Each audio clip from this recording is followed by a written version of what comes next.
നിങ്ങൾ പ്രാർത്ഥിച്ചിട്ടില്ലായിരുന്നെങ്കിൽ അല്ലാഹു സുബ്ഹാനഹു വ തആല നിങ്ങൾക്ക് യാതൊരു പരിഗണനയും നൽകുമായിരുന്നില്ല.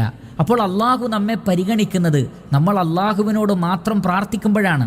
നമ്മുടെ വിഷമങ്ങളും സങ്കടങ്ങളും എല്ലാം അള്ളാഹുവിനോട് നമ്മൾ പറയണം. അള്ളാഹു സുബ്ഹാനഹു വ തആലക്ക് അത് ഏറെ ഇഷ്ടമാണ്. എന്നാൽ പ്രാർത്ഥനയ്ക്ക് ഉത്തരം നൽകാൻ അള്ളാഹു അല്ലാതെ വേറെ ആരുമില്ലല്ലോ നമുക്ക്. അതുകൊണ്ട് അള്ളാഹു അല്ലാത്തവരോട് പ്രാർത്ഥിച്ചിട്ടും കാര്യമില്ല. സൂറത്തു ഫാത്തിറിൽ അള്ളാഹു സുബ്ഹാനഹു വ തആല പറയുന്നു 13-ാമത്തെ ആയത്തിൽ, വല്ലദീന തദ്ഊന മിൻ ദൂനിഹി, അള്ളാഹുവിന് പുറമെ നിങ്ങൾ ആരോട് ദുആ ചെയ്താലും, മാ യംലികൂന മിൻ ഖിത്മീർ, ഒരു ഈത്തപ്പഴക്കുരുവിൻ്റെ പാട പോലും അവർ ഉടമപ്പെടുത്തുന്നില്ല, നിങ്ങൾക്കത് നൽകാൻ അവർക്ക് സാധ്യമല്ല. ഇൻ തദ്ഊഹും ലാ യസ്മഉ ദുആഅക്കും, നിങ്ങൾ അവരോട് ദുആ ചെയ്താൽ നിങ്ങളുടെ ദുആ അവർ കേൾക്കുകയില്ല. വലൗ സമിഉ മസ്തജാബു ലക്കും, കേട്ടാൽ തന്നെ അവർ നിങ്ങൾക്ക് ഉത്തരം നൽകുകയുമില്ല.